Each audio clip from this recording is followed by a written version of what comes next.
지난주 주말의 생각에 이어 오늘 이 시간에는 중국이라는 하나의 이름 아래 움직이는 홍콩 주식시장과 중국 본토 A주 시장이 실제로는 어떻게 전혀 다른 원리로 작동하는지, 그 본질적인 차이점은 무엇이고 또 왜 운명처럼 맞물릴 수밖에 없는 공통점이 존재하는지, 그리고 이 둘을 잇는 보이지 않는 자금의 혈관은 어떻게 시장을 움직이고 있는지 하나하나 낱낱이 해부해 보려고 합니다. 이 복잡한 관계의 지도를 정확히 이해하는 순간 그동안 여러분을 괴롭혔던 시장의 안개는 걷히고 비로소 중국이라는 기회의 대륙을 향해 정확히 나아갈 수 있는 나침반을 손에 쥐게 되실 겁니다. 먼저 홍콩 시장부터 들여다보겠습니다. 홍콩을 단순히 중국 남쪽의 화려한 도시로만 생각해서는 그 본질을 결코 이해할 수 없습니다. 금융의 세계에서 홍콩은 중국 본토라는 거대하고 잠재력이 크지만 아직은 문이 굳게 닫힌 금고로 들어가기 위해 전 세계의 거대한 자본이 반드시 거쳐가야 하는 일종의 글로벌 VIP 라운지이자 가장 신뢰받는 환전소입니다. 이 글로벌 금융 허브라는 지위가 바로 홍콩 시장의 모든 것을 설명하는 첫 번째 열쇠입니다. 이 라운지가 왜 그토록 신뢰를 받는지에 대한 비밀은 두 가지 핵심 제도에 있습니다. 첫째는 바로 달러 페그제입니다. 홍콩에서 사용하는 홍콩 달러는 세계의 기축통화인 미국 달러에 그 환율이 거의 완벽하게 고정되어 있습니다. 세상에서 가장 큰 돈을 굴리는, 예를 들어 미국의 거대한 연금이나 유럽인 자산운용사 같은 이들은 불확실성을 죽기보다 싫어합니다. 특히 환율이 요동쳐서 자신들이 투자한 자산의 가치가 하룻밤 사이에 반토막 나는 것은 최악의 악몽과도 같죠. 그런데 홍콩 달러는 사실상 미국 달러의 복제품이나 마찬가지이기 때문에 이런 환율 리스크로부터 거의 완벽하게 자유롭습니다. 이것이 첫 번째 안전장치입니다. 두 번째 신뢰의 기반은 홍콩이 영국의 보통법 체계를 따른다는 점입니다. 이는 계약의 신뢰성과 재산권 보호에 대한 예측 가능성을 세계 최고 수준으로 보장해 줍니다. 투자자가 어떤 기업과 계약을 맺거나 지분을 취득했을 때 그 권리가 중국 본토의 정치적 변덕이 아닌 수백 년간 쌓아온 판례에 기반한 투명한 법률 시스템에 의해 보호받을 것이라는 강력한 믿음을 주는 것이죠. 이 두 가지, 즉 달러 페그제라는 강력한 환율 안정성과 영국식 법률 시스템이라는 신뢰의 기반 때문에 전 세계의 거대한 자본, 소위 스마트 머니가 안심하고 홍콩으로 몰려들 수 있는 것입니다. 그렇다면 이 VIP 라운지를 가득 채우고 있는 선수들은 과연 누구일까요? 바로 앞서 언급한 미국의 수많은 공무원들의 소중한 은퇴 자금을 책임지는 거대한 연기금, 여러 전쟁과 금융위기를 겪어내며 살아남은 유럽의 노련한 자산운용사, 중동의 오일머니를 굴리는 국부펀드 같은 이들입니다. 한마디로 세상에서 가장 돈이 많고 가장 똑똑하며 동시에 가장 몸을 사리는 글로벌 기관 투자자들이죠. 그들은 개인 투자자처럼 감이나 소문에 의존해 도박을 하는 사람들이 아닙니다. 수많은 고객들의 돈을 관리해야 할 법적 의무, 즉 수탁자 책임이 있기 때문에 모든 투자 결정을 철저히 데이터와 글로벌 스탠더드에 기반하여 냉철하게 내립니다. 바로 이 지점이 홍콩 시장의 모든 것을 결정짓는 핵심입니다. 이 글로벌 큰손들은 홍콩에 상장된 텐센트나 알리바바 같은 중국의 대표 기술주를 볼 때 우리처럼 중국에서 1등하는 좋은 회사구나고 단순하게 생각하지 않습니다. 그들은 즉시 텐센트를 저 멀리 미국에 있는 구글, 아마존, 마이크로소프트, 그리고 한국의 삼성전자와 같은 글로벌 저울 위에 올려놓습니다. 그리고 이렇게 묻습니다. 텐센트의 현재 주가 수익 비율이 22배라고? 그런데 경쟁사인 미국의 메타는 27배, 구글은 20배 수준인데 과연 텐센트가 그들만큼의 성장성과 안정성을 우리에게 증명해 줄 수 있을까? 자본에는 국경이 없기 때문에 그들에게 텐센트는 중국 주식이 아니라 글로벌 기술 성장주라는 포트폴리오의 한 칸을 채울 수많은 후보 중 하나일 뿐입니다.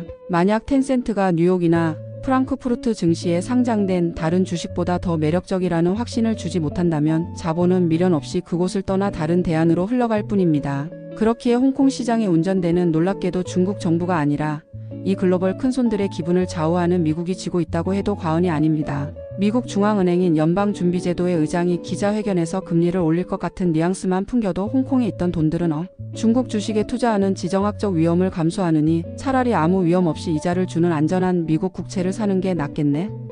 라고 판단하며 썰물처럼 빠져나갑니다. 미국의 대통령이나 정치인이 중국에 대해 강경한 발언이라도 쏟아내면 글로벌 투자자들은 즉시 지정학적 리스크 프리미엄이라는 것을 계산기에 두드리기 시작합니다.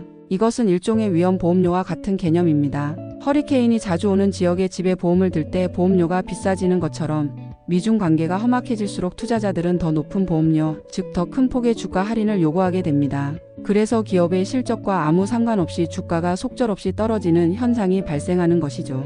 결국 홍콩 시장이란 중국 기업이라는 상품을 진열대에 올려놓고 글로벌 규칙과 글로벌 자본으로 플레이하는 거대한 국제 파워게임의 최전선인 셈입니다. 자, 그럼 이제 완전히 다른 세상, 즉 중국 본토 A주 시장으로 넘어가 보죠. 홍콩이 글로벌 룰이 지배하는 냉정한 국제 정글이라면 A주 시장은 국가라는 단 한 명의 감독이 모든 것을 기획하고 연출하는 거대한 국내 극장과 같습니다. 이곳은 외부인은 출입증 없이는 함부로 들어올 수 없는 그들만의 리그입니다. 규칙도 심판도 주요 선수도 전부 내부자들이죠. 이 리그를 외부 세계와 격리시키는 거대한 벽은 바로 자본 통제라는 이름으로 세워져 있습니다. 외국인이 마음대로 수십억 원을 위안화로 환전해서 A주 주식을 살 수 없다는 뜻입니다. 물론 최근에는 후광퉁이나 성강퉁처럼 외국인이 투자할 수 있는 작은 쪽문들이 생기긴 했지만 이는 거대한 성벽에 뚫린 몇 개의 작은 구멍에 불과하며 리그의 근본적인 성격을 바꾸지는 못했습니다. 이 거대한 벽 덕분에 A주 시장은 글로벌 금융시장의 거친 비바람을 어느 정도 막아주는 방패 역할을 하는 대신 그들만의 아주 독특하고 때로는 기묘해 보이기까지 하는 생태계를 만들어냈습니다. 그럼 이 리그를 지배하는 절대 규칙은 대체 뭘까요? 단언컨대 그것은 바로 정책입니다. 이 리그의 감독이자 심판이자 경기 규칙 제정자는 바로 국가, 즉 중국 공산당과 정부입니다. 이곳에서 가장 중요한 것은 어떤 기업이 지난 분기에 돈을 얼마나 벌었는지가 아닙니다. 국가라는 감독이 손가락으로 가리키며 오늘은 이쪽으로 총 공격하라 고 외치는 정책의 방향이 모든 것을 결정합니다.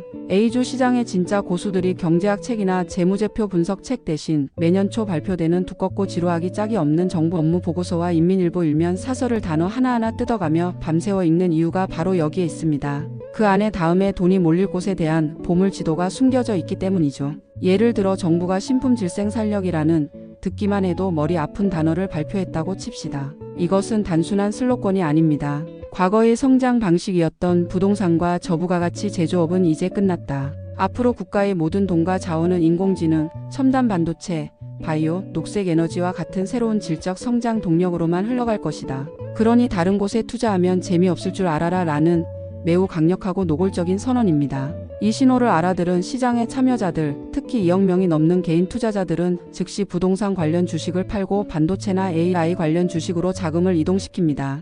이 과정에서 기업의 단기적인 수익성은 종종 무시됩니다. 국가의 전략적 목표, 예를 들어 미국의 제재에 맞서 반도체 국산화를 이뤄내야 한다는 목표를 달성하기 위해 막대한 연구개발비를 쏟아부어 적자를 기록하는 기업일지라도 미래를 위한 애국적 투자로 인정받아 주가가 급등하는 일이 비일비재한 곳이 바로 A주 시장입니다. 그들의 생존과 성장은 국영은행의 무제한에 가까운 대출과 정부의 각종 보조금이라는 든든한 뒷배경이 있기에 가능한 것입니다. 이 리그의 주요 선수들은 바로 2억 명이 넘는 개인 투자자들입니다. 이들은 전문적인 정보나 분석팀이 없기 때문에 시장의 수많은 소음 속에서 방향을 잡기란 매우 어렵습니다. 따라서 가장 확실하고 강력한 신호인 감독의 지시, 즉 정책을 따르는 것이 가장 합리적인 선택이 됩니다. 그래서 감독이 어떤 방향을 가리키면 모든 선수가 약속이나 한 듯이 그 방향으로 우르르 몰려가는 쏠림 현상이 나타나는 겁니다. 이것은 맹목적인 관계가 아니라 A주라는 독특한 리그 안에서 살아남기 위한 고도로 발달한 생존 전략인 셈입니다. 그렇다면 이 두 개의 극장은 완전히 다른 연극만 상영하는 걸까요? 아닙니다. 무대 뒤에서는 이 둘을 묶는 거대한 운명의 끈이 분명히 존재합니다. 아무리 다른 규칙으로 운영된다 하더라도 결코 벗어날 수 없는 공통의 분모를 가지고 있다는 뜻입니다. 첫째, 두 시장에 상장된 기업들은 결국 중국 경제라는 동일한 토양 위에 서 있습니다. 중국의 국내 총생산 성장률이 둔화되고 소비 심리가 얼어붙으며 공장 가동률이 떨어지는 등 중국 경제라는 땅 자체가 가뭄으로 말라붙는다면 화려한 홍콩의 VIP 라운지에 상장된 글로벌 기업이든 국가의 보호를 받는 본토의 우직한 내수 기업이든 모두 시들 수밖에 없습니다. 중국 경제라는 배가 가라앉으면 두 시장 모두 침수를 피할 수 없는 운명 공동체인 셈이죠. 둘째, 정책의 광범위한 파급력입니다. 정책이 A주 시장의 직접적인 구동축이라면 홍콩 시장에는 간접적이지만 결정적인 영향을 미칩니다. 중국 정부가 특정 산업, 예를 들어 과거의 사교육 산업이나 빅테크 플랫폼에 대한 대대적인 규제를 발표했을 때를 생각해 보십시오. 그 충격파는 A주 시장을 넘어 홍콩, 심지어 미국 나스닥에 상장된 관련 중국 기업들의 주가까지 동시에 폭락시켰습니다. 이는 국가의 최상위 정책 의지가 두 시장 모두를 관통하는 거대한 운명임을 극명하게 보여주는 사례입니다. 마지막으로 많은 대형 국유기업과 일부 민간기업들은 본토 A주와 홍콩 H주에 동시에 상장되어 있습니다. 이를 AH 동시 상장 기업이라고 부르는데, 이는 동일한 기업의 주식이 두 개의 다른 시장에서 다른 투자자들에 의해 종종 다른 가격으로 거래되는 독특한 현상을 만들어냅니다. 하지만 결국 같은 회사의 지분이므로 장기적으로는 기업의 본질 가치라는 하나의 뿌리로 수렴하려는 경향을 보입니다. 과거 완전히 분리되었던 두 시장은 최근 몇 년 사이 후강통과 성강통이라는 교차거래 제도를 통해 점차 연결되고 있습니다. 저는 이것을 자본 통제라는 거대한 성벽에 뚫린 쪽문이라고 표현하고 싶습니다. 이 쪽문을 통해 두 시장 간의 자금 흐름과 상호 영향력이 과거와는 비교할 수 없을 정도로 증폭되고 있습니다. 먼저 북상 자금이라는 것이 있습니다. 이는 전 세계 투자자들이 홍콩을 경유해 상하이와 선전 증시의 특정 종목을 매매하는 자금 흐름입니다.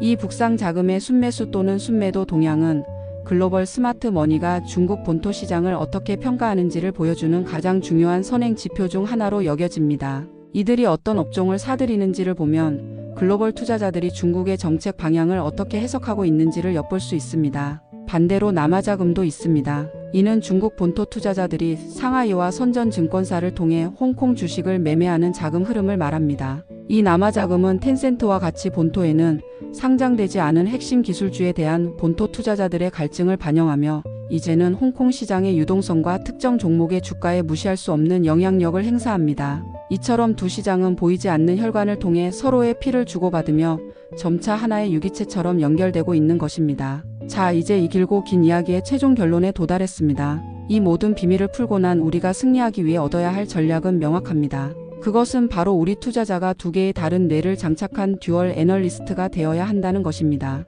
하나의 분석틀로 두 개의 다른 게임을 이기려는 생각은 이제 깨끗이 버려야 합니다. 첫 번째는 글로벌 금융 분석가의 뇌입니다. 이 뇌는 월스트리트 저널과 파이낸셜 타임스를 읽고 블룸버그 TV를 시청하며 미국 연준 의장의 모든 발언과 점도표를 분석합니다. 전 세계 돈의 흐름과 달러의 향방, 그리고 G2라 불리는 강대국들의 정치적 수싸움이 시장에 미치는 영향을 계산하는 냉철하고 거시적인 뇌죠. 이 뇌는 끊임없이 지금 전 세계 자본은 중국이라는 자산에 대해 겁을 먹고 있는가, 아니면 탐욕을 부리고 있는가?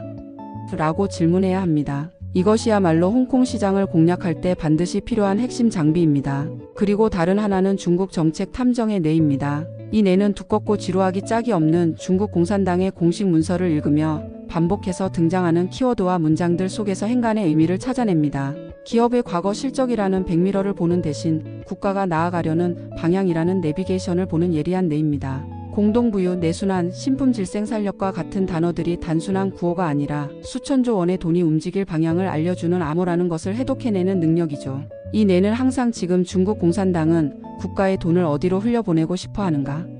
라고 질문해야 합니다. 이것이야말로 A주 시장을 공략할 때 써야 하는 비밀 무기입니다. 이제 선택의 시간입니다. 하나의 뇌로 두 개의 전쟁터에서 계속 혼란스럽게 싸우시겠습니까? 아니면 오늘 이 순간부터 두 개의 뇌를 모두 장착하고 두 시장의 기회를 모두 잡는 현명한 투자자가 되시겠습니까? 오늘 제 이야기가 여러분의 투자 여정에 조금이나마 도움이 되기를 진심으로 바랍니다. 경청해 주셔서 감사합니다.